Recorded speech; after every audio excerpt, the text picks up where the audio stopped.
Good morning student, you are welcome in my class. How are you? I hope you all are fine and safe at your place. Guys, in today class we will discuss about the solution of your exercise questions.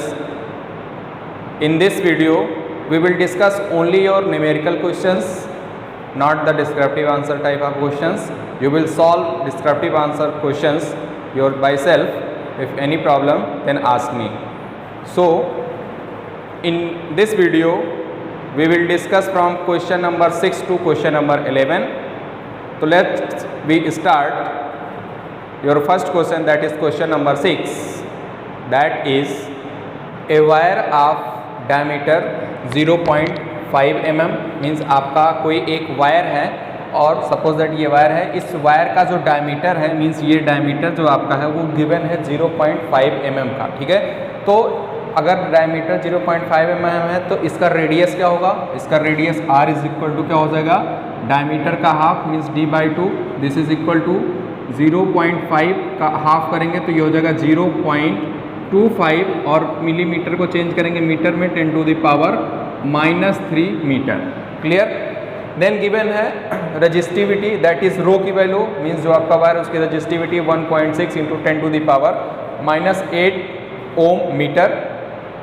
और इस wire का जो resistance है वो आपके पास given है 10 ओम, ठीक है। तो आपसे पूछा है लेंथ ऑफ वायर मीन्स उस वायर की लेंथ कितनी होगी, ठीक है। तो इस वायर की लेंथ हमने सपोज किया L है, उसको आपको फाइंड आउट करना है। और नेक्स्ट पूछ रखा है change in resistance if diameter is doubled, mean अगर इसके डायमीटर को हम डबल कर दें मीन्स इसका 2 गुना कर दें डायमीटर का, तो इसका रेजिस्टेंस में कितना चेंज होगा ये आपको फाइंड आउट करना है, ठीक है। तो सबसे पहले हम आपको फाइंड करते हैं क्या, लेंथ, ठीक है। तो we know that resistance R is equal to rho into L upon में A, ये फार्मूला आप जानते हैं, ठीक है। यहाँ से आपको वैल्यू फाइंड आउट करनी है L की, तो L की वैल्यू किसके इक्विवेलेंट हो जाएगी, और ये A है, A means area of cross sections, area of cross sections क्या हो जाएगा, A is equal to pi r square means radius of the conductor, जो आपने वायर ले रखा है उस वायर का रेडियस, और वायर का रेडियस आपके पास है, यहाँ से आप फाइंड आउट कर सकते हैं, ठीक है। तो यहाँ से L की वैल्यू फाइंड आउट करेंगे, that is L is equal to R into A upon में rho, this is equal to value हो जाएगी R इंटू A की वैल्यू pi into R square upon में रो, वैल्यू पुट करिए, that is this is equal to value of R is 10 multiplied by pi की value 3.14 multiplied by R square, value of R is 0.25 into 10⁻³ that is 0.25 into 10⁻³ whole square upon value of rho that is 1.6 into 10⁻⁸, ठीक। अब आपको इस solve करना है, ठीक है। तो आइए इसको सोल्यूशन देखते हैं। सॉल्व करेंगे R is equal to L is equal to, यहाँ से देखिए 10 मल्टीप्लाइड बाई 3.14 0.25 इंटू 10⁻³ का होल स्क्वायर है, तो इस होल स्क्वायर को पहले सॉल्व करते हैं, तो ये वैल्यू आपकी इक्विवेलेंट हो जाएगी 3.14 multiplied by 10 multiplied by 0.25 into 0.25 into 10⁻⁶, okay, -6 हो गया। अब देखिए यहाँ 10⁻⁸ है, इसको आप ऊपर लेके जाएंगे तो ये वैल्यू हो जाएगी क्या, पॉजिटिव में, तो ये पॉजिटिव में हो जाएगी, तो मल्टीप्लिकेशन में ये क्या हो जाएगा, ऐड हो जाएगा, प्लस पावर 8 हम ऐड करेंगे अपान 1.6। क्लियर। अब देखिए अब हम इसको सॉल्व करते हैं, तो ये वैल्यू आपकी इक्विवेलेंट हो जाएगी, this is equal to 3.14 multiplied by 10 से आप इसमें मल्टीप्लाई करेंगे तो ये वैल्यू हो जाएगी 2.5 मल्टीप्लाइड बाई 0.25 इंटू 10⁻+2 अपान 1.6, ठीक है। देखिए 1.6 मीन्स ए 1 प्लेस पे डेसिमल यहाँ पे भी है, 2.5 1 प्लेस पे डेसिमल यहाँ पे भी है, ये डेसिमल और ये डेसिमल क्या हो जाएगा, कैंसिल आउट हो जाएगा, ठीक है। यहाँ 10 टू द पावर 2 है और यहाँ 2 पॉइंट पे डेसिमल है, तो 10 टू द पावर 2 से जब आप इसमें मल्टीप्लाई करेंगे तो ये दो जो पॉइंट 2 प्लेस पे है ये भी रिमूव हो जाएगा, तो ये हो जाएगी वैल्यू 25। तो ये इक्विवेलेंट किसके हो जाएगा, this is equal to 3.14 multiplied by ये डेसिमल यहाँ से कैंसिल आउट हो गया 25 मल्टीप्लाइड बाई 0.25 जो है ये कैंसिल आउट होगा पॉइंट यहाँ से, ये हो जाएगा 25/16, ठीक है। इसको आप सॉल्व करेंगे तो ये इक्विवेलेंट हो जाएगी 1962.5/16 और इसको आप सॉल्व करेंगे तो डिवाइड करेंगे 16 से तो वैल्यू हो जाएगी 122.656 या ये इक्विवेलेंट वैल्यू हो जाएगी 122.66 मीटर। ये आपका होगा लेंथ, मीन्स जो आपने वायर यूज़ किया है उसका 10 ओम का रेजिस्टेंस होगा जब उसकी लेंथ 122.66 मीटर होगी, ठीक है। ये आपका फर्स्ट आंसर हो गया, ठीक है।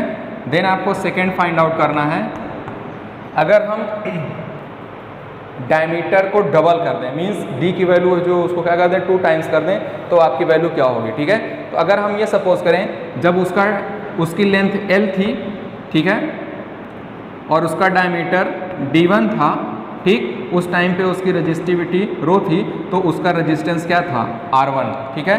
अभी आप क्या इसको फॉर्मुलाइज कर सकते हैं, means resistance R1 is equal to rho into L upon A, L upon में A, तो यहाँ से D1 है तो R1 की वैल्यू क्या हो जाएगी, R1 की वैल्यू किसके इक्विवेलेंट हो जाएगी, D1 अपान में 2 के, मीन्स उसका जस्ट हाफ, तो ये वैल्यू इक्विवेलेंट हो जाएगी किसके, this is equal to rho into L upon pi into R square means R1 का स्क्वायर, ठीक है, दैट इज R1 का स्क्वायर, और ये वैल्यू इक्विवेलेंट हो जाएगी रो इंटू L अपान पाई R1 की वैल्यू क्या है D1/2, D1 अपान में 2 का स्क्वायर, ठीक है।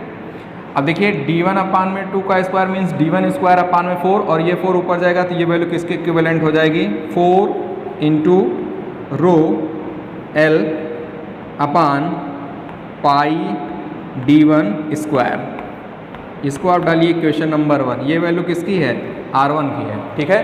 अब हम ये सपोज करते हैं जब आपने डायमीटर को डबल कर दिया, ठीक है, अब आपने डायमीटर को चेंज किया, मीन्स अब आपका D2 किसके इक्विवेलेंट हो जाएगा, 2 टाइम्स हाफ D1 के, तो यहाँ से R2 की वैल्यू क्या हो जाएगी, R2 की वैल्यू क्या हो जाएगी, R2 is equal to 2 times D1 upon में 2, that is equal to D1, ठीक है। अब आपका फार्मूला अगर हम ये सपोज करें कि इस टाइम पे आपका रेजिस्टेंस R2 है तो उस समय आपका फार्मूला क्या बनेगा, रो इंटू L अपान A, और A के प्लेस पे आप क्या लिख सकते हैं, रो इंटू L अपान पाई R2 का स्क्वायर, और R2 की वैल्यू किसके इक्विवेलेंट है, D1 के, तो R2 की वैल्यू D1 के इक्विवेलेंट है तो ये किसके इक्विवेलेंट हो जाएगा, रो इंटू L अपान पाई R2 के प्लेस पे D1 रखेंगे तो ये क्या हो जाएगा, D1 का स्क्वायर, ठीक है। ये वैल्यू किसकी हो गई, इक्वेशन नंबर आपका हो गया 2, ठीक है। अब देखिए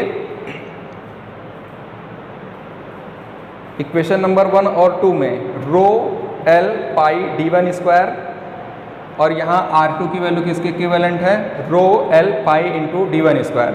इक्वेशन नंबर 1 और 2 का आप कंपेरिजन करेंगे तो इसमें आप R2 की वैल्यू पुट कर सकते हैं, यहाँ पे आप R2 की वैल्यू पुट कर सकते हैं, क्लियर है।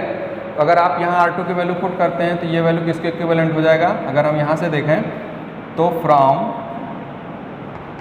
1 and 2 R1 is equal to 4 times of R2, लेकिन आपको R2 की वैल्यू फाइंड आउट करनी, मीन्स रेजिस्टेंस कितना चेंज होगा, तो R2 इज इक्वल टू क्या हो जाएगा, R2 is equal to 1/4 R1 means जो उसकी फर्स्ट टाइम पे रेजिस्टेंस होगा उसका 4th टाइम्स 1/4 टाइम्स आपकी वैल्यू होगी R2 की, ठीक है।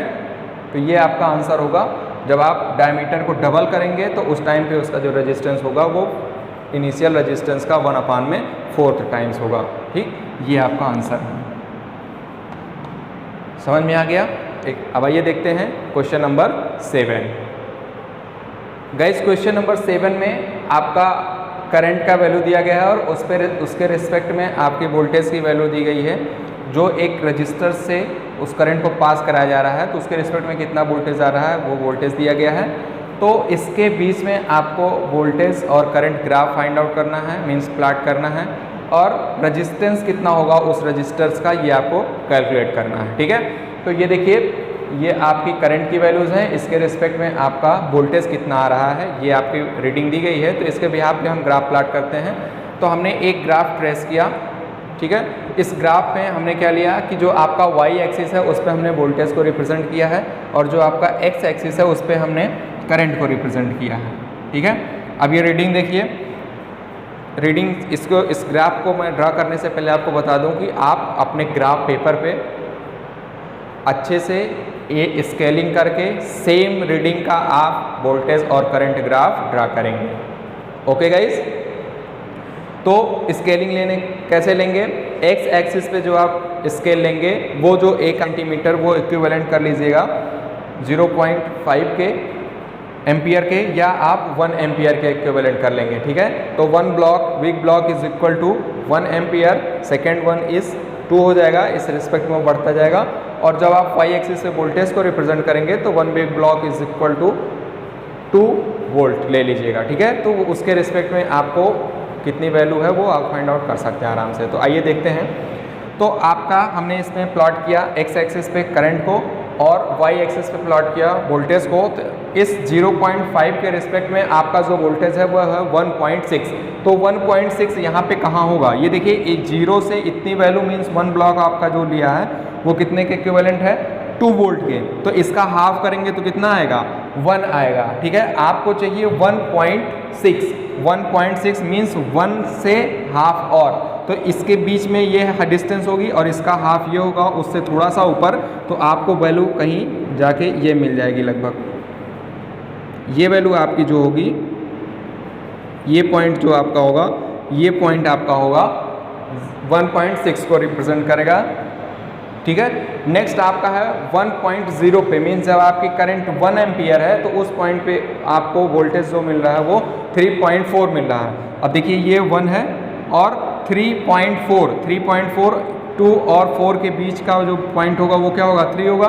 और आपको चाहिए 3.4 मीन्स 4 से एबव, तो सॉरी 3 से एबव, तो 3 से एबव, तो 3 और 4 के बीच में आएंगे तो 3.5 आएगा, उससे जस्ट नीचे आप आएंगे तो आपको ये वैल्यू मिल जाएगी।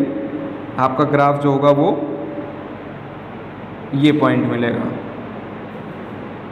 क्लियर। नेक्स्ट आपका है 2.0। जब आपकी करंट 2.0 एम्पियर के है उस टाइम पे आपका जो वोल्टेज है 6.7। तो देखिए 6.72 आपका ये है, तो यहाँ पे 6.7, तो 6 ये होगा, इसका 8 के बीच में जो आएगा वो 7 आएगा, फिर उसके 7 और 6 के बीच में आएगा 6.7। तो आपका हाफ पॉइंट करने के बाद लगभग नियरली ये पॉइंट आपका होगा।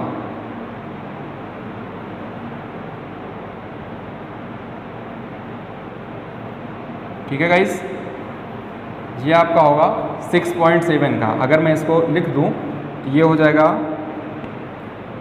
1.6, ये आपका हो जाएगा 3.4 और ये पॉइंट आपका होगा 6.7 जो रीडिंग आ रही है, ठीक है। नेक्स्ट आपका है 3.0 पे 10.2। 10 देखिए यहाँ है 0.2, तो आपका ये पॉइंट लगभग होगा कहीं, तो इसकी वैल्यू आप जब देखेंगे, अगर हम 3 को ऊपर लिख ड्रा करेंगे तो ये वैल्यू आपकी बन जाएगी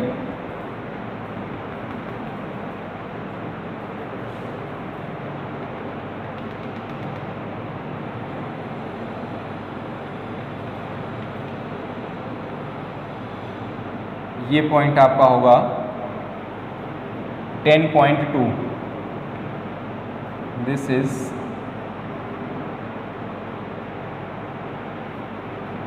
10.2।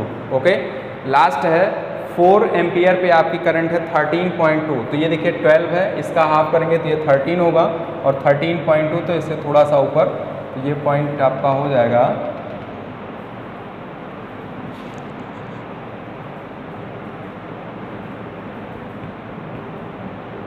This is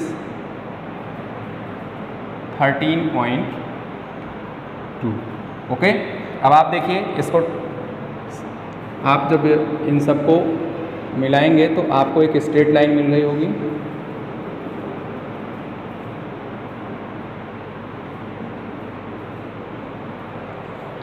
clear. आप पॉइंट को मिलाएंगे तो आपको ये ग्राफ मिलेगा, ठीक है। अब आपको फाइंड आउट करना है, calculate the resistance of that resistors, इसमें जो रजिस्टर्स यूज किया गया है उसका रेजिस्टेंस कितना होगा ये आपको फाइंड आउट करना है, ठीक है। तो R की जो वैल्यू होगी means resistance R is equal to slope of the graph, slope of graph, और स्लोप ऑफ ग्राफ जो होता है वो होता है tan थीटा। tan थीटा का मतलब ये जो ग्राफ आपका एक्स एक्सिस से एंगल बना रहा होगा उसको हम क्या बोलेंगे थीटा, और इसका tan निकालेंगे तो वो जो स्लोप आएगा वो आपका हो जाएगा रेजिस्टेंस ऑफ दैट रजिस्टर। तो tan theta is equal to क्या होता है, अगर हम राइट एंगल ट्रायंगल अगर हम देखें तो इस राइट एंगल ट्रायंगल में ये होता है आपका हाइट, या जिसको आप बोलते हैं परपेंडिकुलर, ये होता है आपका बेस, और ये होता है आपका हाइपोटेनस। तो tan थीटा जो इक्विवेलेंट होता है, tan थीटा होता है परपेंडिकुलर या हाइट अपान में बेस। तो हाइट देखिए क्या होगी, अगर हम इसको नाम दें, ये आपका पॉइंट हो O और ये हो A और ये है B, तो यहाँ से अगर आप फाइंड आउट करेंगे तो ये किसके इक्विवेलेंट हो जाएगा, हाइट मीन्स ये हाइट, तो AB this is equal to AB upon base क्या हो जाएगा OB, this is OB। Value put करेंगे, AB की वैल्यू कितनी है, यहाँ है 0 और यहाँ मैक्सिमम वैल्यू कितनी है 13.2, तो ये इक्विवेलेंट हो जाएगा 13.2 अपान OB की वैल्यू कितनी है, यहाँ 0 और यहाँ 4 मीन्स मैक्सिमम वैल्यू कितनी है 4, दिस इज इक्वल टू 4.0। तो इसको आप सॉल्व करेंगे तो कितना हो जाएगा, 4 3 जा 12, 1 कैरी हुआ, ये गया पॉइंट लगा, ये भी हो गया 12, तो 4 3 जा 12 ओम, मीन्स जो आपका रेजिस्टेंस होगा वो कितना होगा 3.3 ओम का। ओके गाइस, नेक्स्ट क्वेश्चन देखते हैं, question number 8। Guys question number 8 में आपके पास एक बैटरी है, दैट बैटरी इज 12 वोल्ट, और ये बैटरी एक अननोन रेजिस्टेंस R से कनेक्ट है, और अननोन रेजिस्टेंस R से कनेक्ट है तो उस सर्किट में जो करंट फ्लो हो रही है वो फ्लो हो रही है 2.5 मिली एम्पियर का, ठीक है। 2.5 मिली एम्पियर की करंट फ्लो हो रही है जब बैटरी आपकी 12 वोल्ट की किसी रजिस्टर सर्किट से कनेक्ट है, उस सर्किट का रेजिस्टेंस कितना होगा वो R की वैल्यू आपको फाइंड आउट करनी है, क्लियर। तो अगर हम बात करें, करंट आपकी है 2.5 मिली एम्पियर, इसको एम्पियर में चेंज करेंगे तो ये इक्विवेलेंट किसके हो जाएगा 2.5 इंटू 10⁻³ एम्पियर। ओके, अब आपको by the Ohm's law, by Ohm's law क्या है, V is equal to I into R, यहाँ से R की वैल्यू फाइंड आउट करनी है, means R is equal to V upon में I। V की वैल्यू पुट करेंगे, V की वैल्यू दैट इज 12 अपान में 2.5 इंटू 10⁻³ टाइम्स ऑफ 3। ओके, तो ये सॉल्व करेंगे तो इस -3 10⁻³ को आप ऊपर लेके जाएंगे तो ये वैल्यू हो जाएगा 12 मल्टीप्लाइड बाई 10⁻³ अपान में 2.5, ये 1 पॉइंट पे डेसिमल है, यहाँ से रिमूव करेंगे तो ये हो जाएगा 120, this is equal to 120 into 10⁻³ upon 25। फिर इसको जब आप सॉल्व करेंगे तो 120 को आप 25 से डिवाइड करेंगे तो 25 4 जा 100 पॉइंट, ये हो गया 20 20 में फिर 1 0 ऐड हो जाएगा, पॉइंट लगाया आपने तो हो जाएगा 200, और 200 को 525 से डिवाइड करेंगे तो 8 टाइम्स हो जाएगा, multiplied by 10 to the power 3 ohm. ये आपका होगा आंसर। ओके, तो मीन्स आपका जो रेजिस्टेंस था, जो अननोन रेजिस्टेंस, वो होगा 4.8 इंटू 10 टू द पावर 3 ओम का। ओके, नेक्स्ट क्वेश्चन देखते हैं, question number 9। Guys question number 9 में गिवन है कि आपकी 9 वोल्ट की एक बैटरी है जो 5 रजिस्टर्स हैं जिनके रेजिस्टेंस है 0.2, 0.3, 0.4, 0.5 एंड 12 ओम के 5 रजिस्टर्स हैं, उससे ये बैटरी सीरीज में कनेक्ट है। तो 12 ओम का जो रेजिस्टेंस है उसके अक्रॉस कितनी करंट फ्लो होगी, ये आपको फाइंड आउट करना है। ठीक है, तो आइए सबसे पहले हम इसकी सर्किट ड्रा करते हैं कि कैसे ये है। सपोज बैटरी जो आपकी है वो बैटरी कनेक्ट है किसमें, सीरीज में। ठीक है, कितने वोल्ट की है, 9 वोल्ट की है। कितने रजिस्टर्स इसमें हैं, 5 रजिस्टर्स हैं। तो 5 रजिस्टर्स में फर्स्ट रजिस्टर्स आपका ये, second, third, fourth and fifth, ये 5 रजिस्टर्स आपके कनेक्ट हैं आपकी सर्किट से। इसका वैल्यू कितना है, 0.2 ओम, ये वैल्यू है 0.3 ओम, 0.4 ओम, 0.5 ओम एंड फिफ्थ का है 12 ओम। ठीक है, अब आपको फाइंड आउट करना है कि इस 12 ओम के रजिस्टर्स के अक्रॉस कितनी करंट फ्लो होगी। अगर हम ये सपोज करें कि इसमें फ्लो होने वाली करंट जो है वो क्या है, आई है।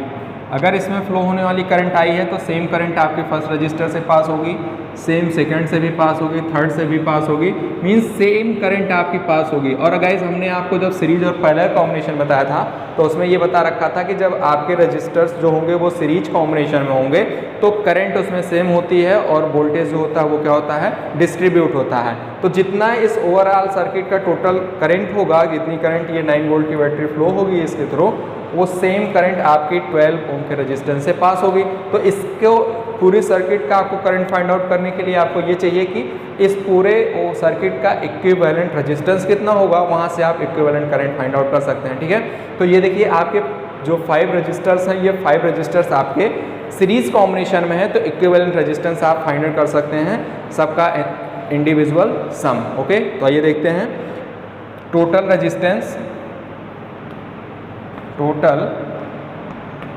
Resistance of circuit that is R is equal to क्या हो जाएगा, R1 plus R2 plus R3 plus R4 plus R5। Value put करिए, R1 की value 0.2 plus 0.3 plus 0.4 plus 0.5 plus 12, इसकी वैल्यू को सम करेंगे तो कितना हो जाएगा, 5 plus 4 that is 9, 9 plus 3 that is 12, और 12 में आप 2 ऐड करेंगे तो कितना हो जाएगा, 14 दैट इज़ 14, और 1 प्लेस पे डेसिमल है तो ये 1 प्लेस पे डेसिमल प्लस 12। अब 12 में आप 1.4 ऐड करेंगे तो ये वैल्यू किसके इक्विवेलेंट हो जाएगी, 13.4 ओम के। मींस आपका जो इक्विवेलेंट रेजिस्टेंस होगा वो कितना होगा, 13.4 ओम। ठीक है, इस सर्किट का इक्विवेलेंट रेजिस्टेंस 13.4 हो गया। मींस अब आप इसको ऐसे भी ड्रॉ कर सकते हैं, ये वैल्यू आपकी इक्विवेलेंट रेजिस्टेंस हो जाएगी और ये 9 वोल्ट की बैटरी हो गई। ठीक है, ये हो गया 13.4 और इसमें फ्लो होने वाली करंट क्या है, आई है। तो आप करंट की वैल्यू फाइंड आउट कर सकते हैं। So I current I is equal to V upon में आर। वी की वैल्यू कितना है, 9 अपान में आर की वैल्यू किसके इक्विवेलेंट हो जाएगी, 13.4 के। ये इक्विवेलेंट किसके हो जाएगा, इसको आप लिख सकते हैं 19 upon 13.4, this is equal to 0.7616। ठीक है, that is equal to 0.67 ampere. ये करंट आपकी होगी ओवरऑल करंट, ठीक है। तो अब आप इसको, ये ओवरऑल करंट हो गई, तो सेम करंट आपकी I12 ओम के रजिस्टर्स के क्रॉस भी पास होगी। तो आप यहाँ पे लिख सकते हैं सो करंट इन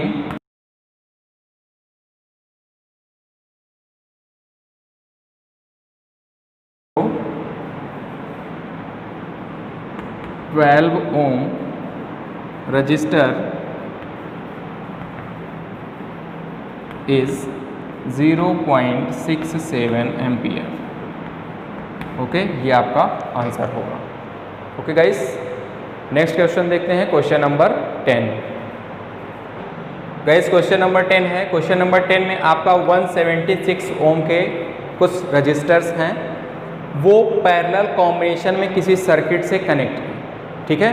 उस सर्किट का जो वोल्टेज है वो 220 वोल्ट है, और उस पैरेलल कॉम्बिनेशन में कनेक्ट होने की वजह से उसमें जो फ्लो होने वाली करंट है वो कितनी है, 5 एम्पियर है। तो आपको ये फाइंड आउट करना है कि how many numbers of resistors of 176 ohm are connected in that circuit in parallel combination. Means parallel combination में 176 ओम के कितने रेजिस्टेंस आपको कनेक्ट करना होगा जिसमें 220 वोल्ट की बैटरी लगाने से उस सर्किट में 5 एम्पियर की करंट फ्लो हो, ठीक है। तो हमने ये सपोज किया कि उसमें n नंबर ऑफ रजिस्टर्स आपको लगाने होंगे। तो ये कैसे हम n नंबर ऑफ रजिस्टर्स को फाइंड आउट करेंगे। एक रजिस्टेंस जो n रजिस्टर्स आपके लगेंगे उसमें हर एक की वैल्यू कितनी होगी, 176। ये बात आपको पता है, ठीक है। और इसका तो फिर आपको उसमें ओवरऑल करंट कितनी फ्लो होगी, मींस उसके कंबाइंड रेजिस्टेंस के इफेक्ट के होने की वजह से उसमें ओवरऑल करंट फ्लो हो रही है 5 एम्पियर की, और उसमें वोल्टेज कितना लगा है, 220 वोल्ट। तो यहाँ से उसका हम इक्विवेलेंट रेजिस्टेंस सबसे पहले फाइंड आउट कर सकते हैं। इक्विवेलेंट रेजिस्टेंस फाइंड आउट कर सकते हैं। तो इक्विवेलेंट रेजिस्टेंस क्या हो जाएगा, इक्विवेलेंट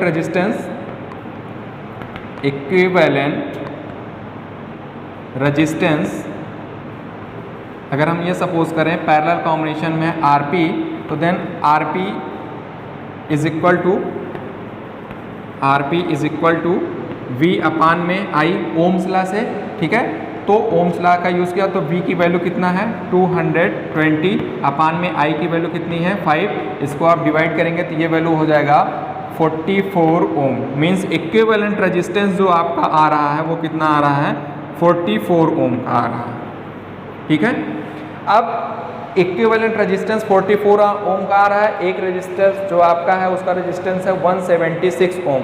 तो इसका मतलब ये ऑलरेडी पैरेलल कॉम्बिनेशन में होगा, क्योंकि ओवरऑल इक्विवेलेंट रेजिस्टेंस की वैल्यू इंडिविजुअल रेजिस्टेंस से क्या है, कम है, और पैरेलल कॉम्बिनेशन में दिया गया है तो कनेक्शन की कोई प्रॉब्लम नहीं है, ठीक है। अगर हम ये सपोज करें कि 176 ओम के n रजिस्टर्स आपके सर्किट में लगे हैं, सपोज दैट सर्किट आपकी कुछ इस तरीके से है, ठीक है। हमने ये सपोज किया n रजिस्टर्स आपके लगे हुए हैं पैरेलल कॉम्बिनेशन में, और ये एक बैटरी से कनेक्ट है। ये बैटरी आपकी है 220 वोल्ट की, और इसमें फ्लो होने वाली करंट है 5 एम्पियर। अब इसका जो ओवरऑल रेजिस्टेंस आया वो कितना आया है, 444 ओम, ठीक है। तो अगर हम ये मान लें ये भी R होगा, ये भी R होगा, मीन्स आज सबकी वैल्यू इसके में 176 और ये भी होगा 176। तो अगर हम इसका overall equivalent resistance find out करें पैरेलल कॉम्बिनेशन का, तो ये क्या हो जाएगा, ये हो जाएगा equivalent resistance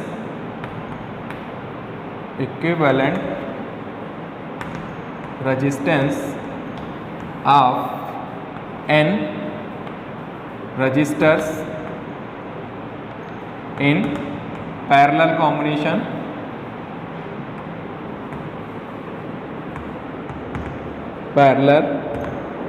combination that is 1 upon में Rp is equal to 1 upon में R प्लस 1 अपान में R प्लस 1 अपान में R।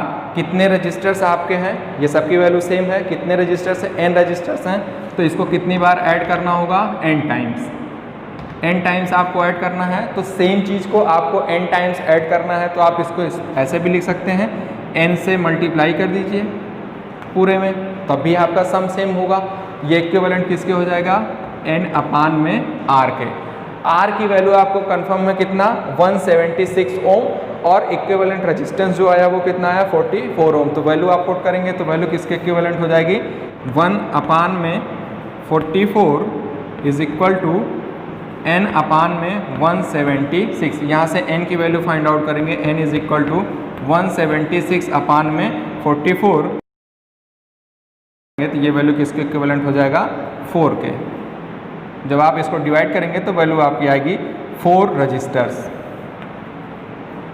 4 रजिस्टर्स मीन्स आप 4 रजिस्टर्स 176 ओम के सर्किट में कनेक्ट करेंगे तो आपको जब आप 220 वोल्ट की बैटरी अप्लाई करेंगे तो 5 एम्पियर की करंट उस सर्किट से पास होगी। ओके गाइस, नेक्स्ट क्वेश्चन देखते हैं, question number 11। Guys question number 11 में आपके पास 3 रजिस्टर्स हैं और ईच रजिस्टर्स हैविंग रेजिस्टेंस 6 ओम, मीन्स 3 रजिस्टर जो है उनमें से हर एक का रेजिस्टेंस जो है वो 6 ओम का है। तो इन तीनों रेजिस्टेंस को आप किस टाइप से आप इसको कंबाइन करेंगे जिससे आपका कॉम्बिनेशन ऑफ रेजिस्टेंस जो हो वो 9 ओम का हो और दूसरा 4 ओम का हो। मीन्स आपको इसको 2 तरीके से कंबाइन करना है, तो उसमें उसका जो ओवरऑल मीन्स इक्विवेलेंट रेजिस्टेंस आए इस तीनों रजिस्टर्स के कॉम्बिनेशन का, वो एक आए 9 ओम का और दूसरा आए 4 ओम का। ठीक है, तो आइए हम देखते हैं। सबसे पहले आपके पास 2 ही कॉम्बिनेशन है, एक है सीरीज, दूसरा है पैरेलल। तो सीरीज कॉम्बिनेशन में क्या होगा, आप ये जानते हैं कि अगर हम रजिस्टर्स को सीरीज करते हैं तो उसका इक्विवेलेंट रेजिस्टेंस उसके लीस्ट मैक्सिमम रेजिस्टेंस से भी ज़्यादा होता है। तो सबका 6 ओम का ही है, 6 ओम का सारे रेजिस्टेंस है। तो अगर आप इसको तीनों को सीरीज में कंबाइन कर देंगे तो 6 + 6 + 6 that is 18। Means maximum value जो आपको मिल रही है, मैक्सिमम वैल्यू इसके कॉम्बिनेशन से जो मिलेगी वो कितनी मिलेगी, 18 ओम की। अगर तीनों को आप पैरेलल में कनेक्ट करेंगे तो आपको लीस्ट वैल्यू मिलेगी। लीस्ट वैल्यू मिलेगी तो वो कितना हो जाएगा, 1/6, 1/6 + 1/6 दैट इज 3/6, और 3/6 की वैल्यू मीन्स मिनिमम वैल्यू जो आपकी हो जाएगी वो आपकी हो जाएगी 2 ओम की।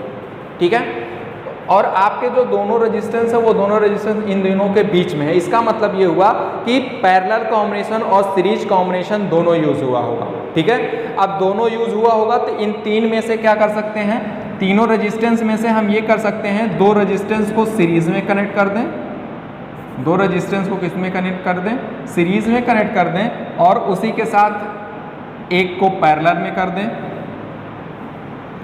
ये हो सकता है।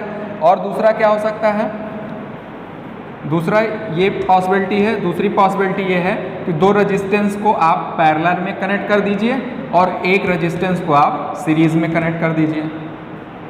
ठीक है, ये पॉसिबिलिटी हो सकती, क्योंकि आपने तीनों को सीरीज में किया तो ये मिल रहा था, तीनों को पैरेलल में किया तो ये मिल रहा था। अब आप उसको चेंज कर रहे हैं, 2 को सीरीज में करके एक को पैरेलल में कर रहे हैं, या 2 को पैरेलल में करके एक को सीरीज में कर रहे हैं। आपके पास 2 पॉसिबिलिटी है, तो दोनों पॉसिबिलिटी को हम लेंगे और दोनों पॉसिबिलिटी में चेक करेंगे किसमें कौन सा आएगा। ठीक है, तो फर्स्ट कॉम्बिनेशन हम लेते हैं जिसमें 2 को सीरीज में कनेक्ट करेंगे और एक को पैरेलल में कनेक्ट करेंगे। तो 2 को सीरीज में कनेक्ट करेंगे तो ये देखिए, ये आपका फर्स्ट हो गया सीरीज में, और सेकंड सीरीज में हो गया, और थर्ड को हम पैरेलल में, इन दोनों के पैरेलल कॉम्बिनेशन में कनेक्ट करेंगे तो इनका ये हो गया पैरेलल कॉम्बिनेशन। ठीक है, ये 6 ओम का, this is 6 ohm and this is also 6 ओम। अब आपको इसका इक्विवेलेंट रेजिस्टेंस फाइंड आउट करना है। ठीक है, इक्विवेलेंट रेजिस्टेंस फाइंड आउट करना है। तो अगर हम इसको सपोज करें ये R1 है, ये R2 है और ये क्या है R3 है, तो इक्विवेलेंट रेजिस्टेंस क्या होगा, R1 and R2, R1 and R2 are in series, so equivalent resistance R is equal to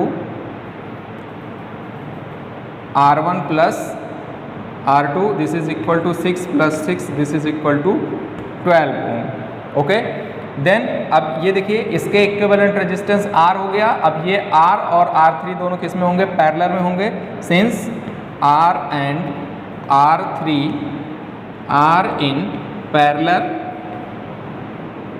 then equivalent resistance 1 upon में RP is equal to 1 upon में R प्लस 1 अपान में R3, this is equal to 1 upon में R की value that is 12 plus 1 upon में 6 equal to 12 आपका LCM हो जाएगा, ये हो जाएगा 1 plus 2, this is equal to 3 upon में 12, this is equal to 1 upon में 4, 1 अपान में 4। तो आपकी वैल्यू हो जाएगी इक्विवेलेंट रेजिस्टेंस RP की वैल्यू किसके इक्विवेलेंट हो जाएगी, 4 ओम के। ये देखिए एक इक्विवेलेंट रेजिस्टेंस आपका मिल गया क्या, 4 ओम, मीन्स सेकेंड वाला आपके पास आ गया। ठीक है, ये 4 ओम का इक्विवेलेंट रेजिस्टेंस तब आपको मिलेगा जब आप दो रेजिस्टर्स को किसमें कनेक्ट करेंगे, सीरीज में, और एक को किसमें कनेक्ट करेंगे, उसके साथ पैरेलल में। ठीक है, एक आंसर आपका हो गया। अब दूसरा कॉम्बिनेशन हम लेंगे क्या, दो को पैरेलल में कनेक्ट करते हैं। सेकंड कॉम्बिनेशन आपका होगा पैरेलल में कनेक्ट करने का मतलब क्या हो गया, देखिए ऐसे, ये आपका हो गया पैरेलल कॉम्बिनेशन, और इसके साथ हमें कनेक्ट करना है क्या, एक सीरीज में। तो सीरीज में कनेक्ट करेंगे तो इसके साथ एक कनेक्ट हो जाएगा सीरीज में, ये हमारा कनेक्ट हो गया सीरीज में।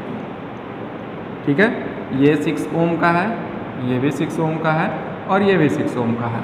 ठीक है, सेम अगर इसको R1 सपोज करें, इसको R2 सपोज करें, और इसको R3 करें, तो same, since R1 and R2 are in parallel, then equivalent resistance 1 upon में RP is equal to 1 upon में R1 प्लस 1 अपान में R2, this is equal to 1 upon में 6 प्लस 1 अपान में 6, इक्विवेलेंट हो जाएगा किसके, 2 अपान में 6, this is equal to 1 upon में 3। तो value of equivalent resistance in parallel combination ये हो जाएगा 3 ओम। ठीक है, अब इसके प्लेस पे क्या आ गया, 3 ओम RP की वैल्यू। अब ये RP और R3 दोनों किस में होंगे, सीरीज कॉम्बिनेशन में होंगे, since RP and R3 are in series, then equivalent resistance RS is equal to RP plus R3, RP की वैल्यू है 3 और R3 की वैल्यू है 6, this is equal to 9 ohm. ये इक्विवेलेंट रेजिस्टेंस आपका हो जाएगा। ठीक है, तो 9 ओम का इक्विवेलेंट रेजिस्टेंस कब मिलेगा, जब इन तीनों रेजिस्टेंस में से आप दो को पैरेलल में कंबाइन करेंगे और उसके साथ एक सीरीज में, तो 9 ओम, और जब आप दो को सीरीज में करेंगे उसके साथ एक को पैरेलल में करेंगे तो आपको 4 ओम का रेजिस्टेंस मिलेगा। ओके गाइस, तो नेक्स्ट वीडियो में हम आगे के question means question number 12 to question number 17 solve करेंगे। ठीक है, आई होप ये आपको वीडियो पसंद आया होगा। Okay, thank you for watching this video, and if you have any problem then you can ask me freely. Okay guys, thank you.